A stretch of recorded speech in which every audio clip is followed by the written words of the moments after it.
welcome back to my channel. I am Vinay Lakshakar, having 9 year experience in IT field. I hope you are all doing well. So before proceeding further, if you do not subscribe my channel then now, then subscribe and press the bell icon. So moving on the video, today I am going to tell you what is the differences between Swift and Objective C.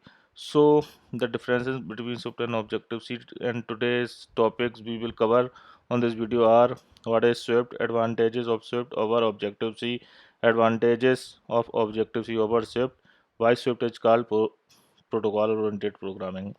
So what is Swift?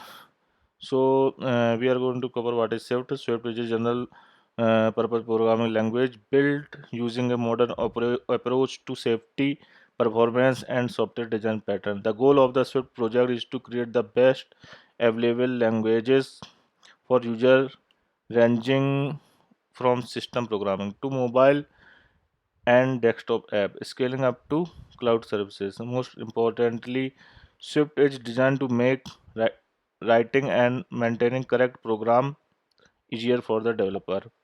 And next slide is advantage of Swift over Objective C. So, what is the advantage of Swift over Objective C? Number one, Swift is faster. Its performance matches with the performance of C++, which is considered the fastest algorithm calculation arithmetics. Objective-C is slower because it contains C API legacy. For instance, a common search algorithm completes much faster using Swift, up to 2.6x faster than Objective-C, up to 8.4x faster than Python 2.7. Number two, Swift is safe. Swift syntax and language constructions include the several types of mistakes potentially possible in Objective-C. This stability means fewer crashes and cases of unexpected behavior. It does not prevent from writing bad code, of course, but a developer is more protected from making unwanted mistakes. It can be called quality control in a way. Swift is compact. So the third point is Swift is compact. Swift is more compact language for programming. Less code equals better readability. This fact doesn't imply code simplicity. Of course, sometimes it can be very difficult to write, but brings more benefits, being highly reusable. This cannot be applied to Objective C. For example, there is a famous app called Lyft. When it was rewritten in Swift from scratch, the total lines of code went to 75,000 in Objective-C to 22,000 in Swift. Number four is Swift is interactive. So Swift playgrounds have introduced new opportunities to developers. This tool makes it possible to test code on the spot without compiling big piles of it or creating the whole app. Playgrounds visualize data and programmers can quickly check and correct everything along with further development. It is especially applicable to custom views and code experiments. Number five, Swift is open source. So initially created for Apple platforms, iOS, OX, Watch OS, tvOS, it is slowly expanding to build on Linux. There are already solutions that allow writing backends on Swift. Swift code will be more portable to other platforms than Objective-C could ever be. Nowadays, Swift can even be used for writing Android app code as well. So, moreover, Swift can be used as a scripting language. It is an interesting solution for the iOS community to unify writing of build scripts. Swift gives an amazing opportunity to be applied to all iOS programming needs. And what is the advantage of Objective-C over Swift? Because there are also some advantage on Objective-C over Swift.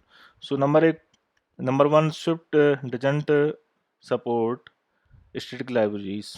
Objective-C can be compiled into static libraries and dynamic frameworks, while Swift can be compiled only into dynamic frameworks. Swift executable app size is larger than Objective-C, Apps that written in Swift before version 3.0 will be 8 to 20 MB bigger in size than the ones built in Objective-C. The reason in that all Swift runtime libraries have to be included in an app if it contains at least one line of Swift code. Although the library, although the Swift binary is smaller, the runtime frameworks can be huge overhead for many apps. And number three, Swift doesn't support C++. C++ code cannot be used in Swift. It is, however, possible to use Objective C++. Number four, xCode does not support refactoring of Swift code. It should be done manually. This feature is available only for Objective C. So the question is why Swift is called protocol-oriented programming. So one powerful feature of Swift is its ability to extend protocols to be able to add new functionality not only to one type but to a whole collection of types that all conforms to the same protocols. Protocol-oriented programming takes that feature and encourages you to craft your app architecture around it so that the first thing you do is sketch out one or more protocols rather than get straight into concrete types. If you are coming from a more traditional object-oriented system where inheritance is more common, try to think as your first protocol as being a base class. You can then create new protocols by inheriting from that initial protocols and write extensions so they have default implementation. So we come now summary.